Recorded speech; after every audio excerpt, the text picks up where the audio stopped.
I smoothed the sleeve of my silk blouse, the fabric cool against my wrist, and glance at the reflection in the glass wall before me. My office sits on the top floor, overlooking a stretch of Manhattan that once felt untouchable. Now it's simply the view from where I work.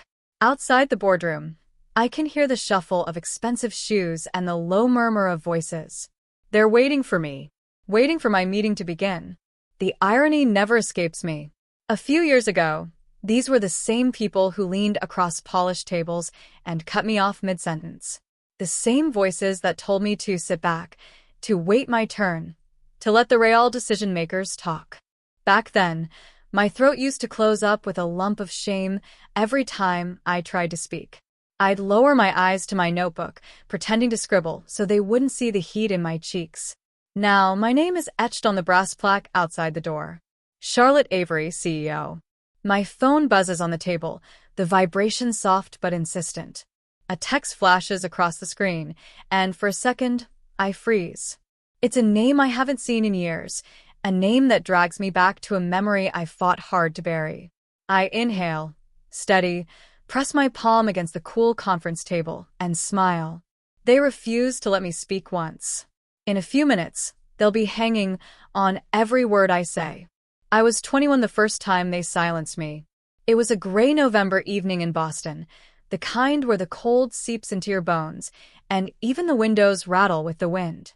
My parents' dining table stretched long and heavy, set with dishes of roasted chicken and mashed potatoes. I'd worked up the courage all week to finally share my idea, the business plan I'd been sketching in the back pages of my college notebooks. My heart beat so loudly I swore it echoed through the silverware.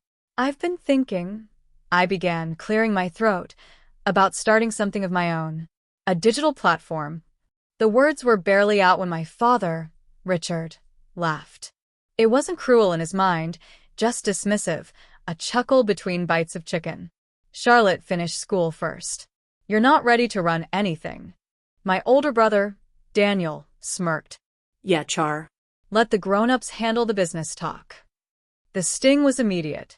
My hands trembled under the table, clutching the fabric of my dress to keep from showing it. I tried again, softer this time. But I've already mapped out. Enough, my father interrupted, his voice final, slicing through the air like a closing door. You'll thank me later for not letting you waste your time. My throat tightened, words dissolving before they could form. I felt so small, as though my chair might swallow me whole.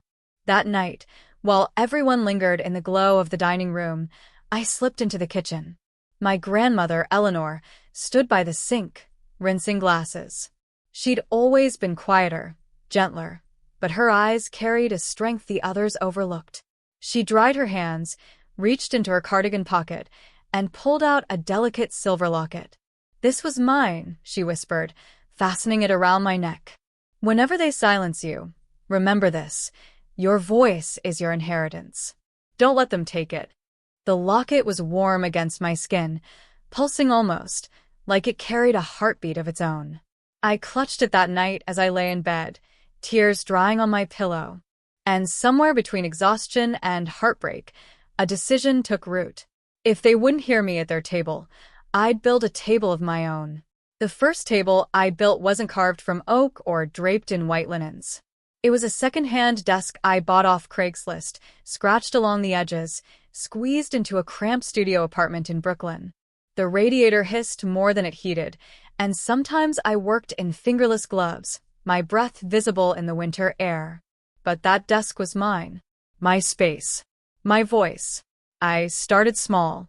Late nights hunched over my laptop, fueled by stale coffee and dollar-slice pizza, designing the framework for the platform I dreamed of.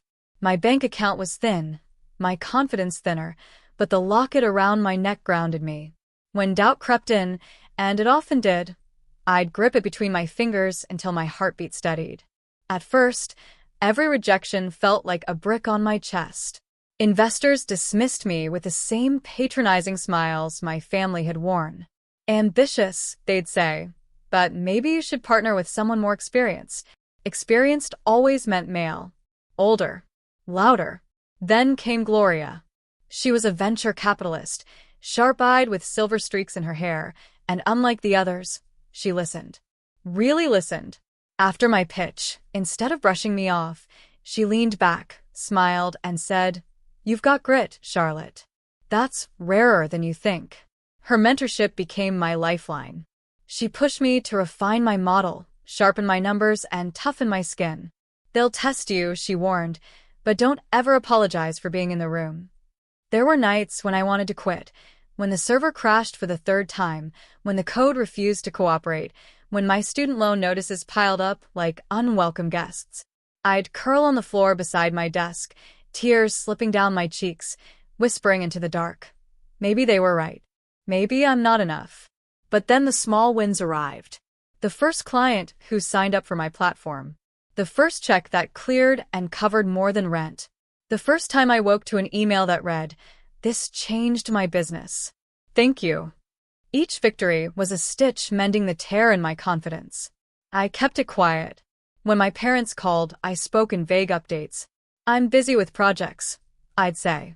Nothing too serious yet. I couldn't bear to give them the satisfaction of knowing or, worse, the ammunition to dismiss me again. Even as revenue grew, even as I hired my first team, I stayed silent. Online, my posts were modest, careful. No champagne-popping announcements, no boasting. Just steady, hidden progress. By the time the company scaled enough to move into a real office, glass walls, leather chairs, a view of the skyline, I had built something far stronger than a platform. I had built myself. A woman they couldn't interrupt. A voice they couldn't silence. Still, sometimes at night, I'd hold the locket in my palm and wonder if they'd ever see me for who I'd become. Part of me didn't care. The other part longed for the day they'd walk into my world and realize whose meeting they were sitting in. That day was closer than I thought. The knock on my conference room door was soft, hesitant, almost uncertain. My assistant peeked in, her eyes flicking between me and the group gathered in the lobby. "They're here," she said quietly. I stood, smoothing my blouse, and nodded. "Send them in." One by one, they filed through the glass doors. My father in his pressed navy suit, my mother clutching her handbag like a shield, Daniel with his usual smirk, though it faltered as his eyes darted around the room. Behind them, a few familiar faces from old family friends, the very ones who used to pat me on the head as if ambition were a phase I'd outgrow. Their voices quieted to a hush as they took in the space. Floor-to-ceiling windows spilled morning light across the polished walnut table. Original artwork hung on the walls, bold strokes of color I'd collected from emerging women artists. The air smelled faintly of fresh coffee and lilies, a touch my assistant insisted made the room feel alive. Every detail reflected a story they had never bothered to ask about. My father cleared his throat, his gaze sweeping the room before landing on me. This is yours?" "Yes," I said simply, my voice calm, deliberate. "Welcome to Avery Solutions." Daniel laughed under his breath, but it sounded uneasy. "Wait, so you're what? A manager here?" I let the silence hang for a moment, savoring the suspense. Then I slid into the leather chair at the head of the table, placed my hands firmly on the smooth surface, and met their eyes. "No. I'm the founder, the CEO. Every contract signed in this building bears my name." For a moment, no one spoke. My mother's fingers tightened on her bag until her knuckles turned white. My father's jaw slackened, as though the words refused to compute. Daniel shifted in his seat, suddenly restless. "This company," I continued, "was built from the idea you dismissed at your dining table. The one you said was a waste of my time. The one you laughed at." A flicker of shame crossed my father's face, but he masked it quickly, straightening his tie. "We didn't mean." "You meant every word." I cut in, my tone sharp but steady. And those words fueled me. Every rejection, every silence, every time you refused to let me finish a sentence, I carried it with me. And I turned it into this. I gestured around the room. The city skyline stretched behind me like an exclamation point. My mother finally spoke, her voice trembling. "Charlotte, we didn't know." "That's right," I said. "You didn't know. Because you never asked. You never believed." The weight of the moment pressed down on all of us, but for the first time, it wasn't crushing me. It was lifting me. Their stunned silence was the validation I'd been waiting for, not because I needed their approval, but because the contrast was undeniable. The girl they silenced was gone. The woman before them was undeniable. I leaned back, crossing one leg over the other, my locket cool against my collarbone. You're here today because this company holds the key to something you want. You came expecting a favor. But before we talk business, you need to understand something very clearly. I paused, letting the anticipation sharpen. They refused to let me speak. I said, my voice low but resonant. Now I run the meeting. The silence after my words stretched long, thick with discomfort. My father adjusted his cufflinks, a nervous tick I knew too well, while Daniel finally dropped his smirk altogether.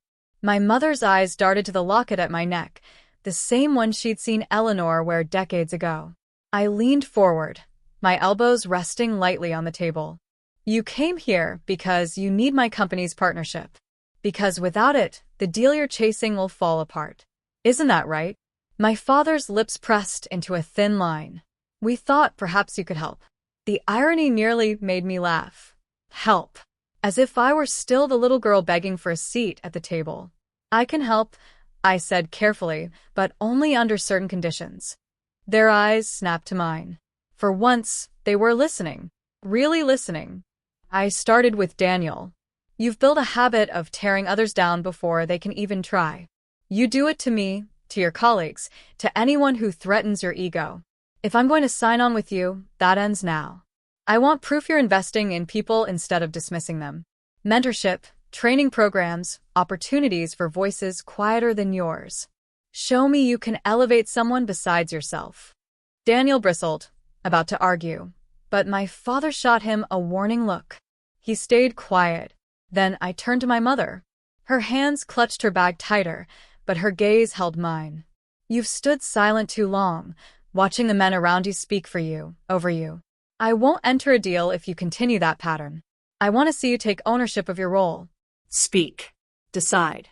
Don't hide behind others' choices. A tear slipped down her cheek, and for the first time, I saw recognition in her eyes. Finally, I faced my father, the man who had shut me down more times than I could count. And you. If you want my company's backing, you'll need to let go of control. You don't get to dictate terms anymore. You'll listen to me, to your team, to people you've overlooked. If you can't, then this conversation ends here. The air hung heavy. My voice hadn't risen once, but it didn't need to. Power doesn't always shout. Sometimes it whispers and waits. I softened slightly, letting compassion edge into my tone. I'm not doing this to punish you. I don't need revenge. I already have everything you thought I never would. But if you want my help, it has to mean growth. Otherwise, I walk away. For the first time in my life, they didn't interrupt. They didn't laugh or sigh or wave me off. They just sat there, the weight of my words sinking in. The little girl clutching her notes at the dining table was gone. The woman at the head of this room had rewritten the rules. For a long moment, no one moved. The hum of the city outside was the only sound filling the room. Then slowly, Daniel exhaled. All right, he muttered, his voice stripped of arrogance. I'll do it. I'll start something. A mentorship program. Maybe at the firm. His words were hesitant, but they were real. My mother reached across the table, her hand trembling as it rested near mine. I want to try, she whispered. To speak up. To be more than what I've been. Her eyes shimmered, not with shame, but with a fragile kind of hope. My father, the man whose word had always been final, finally leaned back. He looked older in that moment, the weight of years pressing into his shoulders. I can't change the past, he admitted, his voice rough. But I can listen now, if you'll let me. The shift wasn't loud or dramatic, but I felt it like a tide turning. For the first time, they weren't towering over me. They were learning from me. When the meeting ended, and they left with contracts to consider and promises to keep, I stayed behind, watching the skyline blush in shades of gold and rose. My fingers drifted to the locket at my throat. The The silver had dulled with time, but its weight was still steady, familiar. My grandmother's words echoed in my mind. Your voice is your inheritance. Don't let them take it. I smiled, softer now, because I hadn't just protected my voice, I had expanded it, turned it into something no one could ignore. I thought back to that young woman at the dining table, cheeks flushed, throat tight, shrinking into silence. I wanted to reach back through time and tell her, it's okay. They won't hear you now, but one day, the whole room will fall quiet when you speak. I rose, gathered my notes, and headed toward the door where the next team was waiting, ready to present their ideas. As I walked in, every eye turned toward me, expectant, respectful. I cleared my throat, my voice steady, warm, undeniable. They are.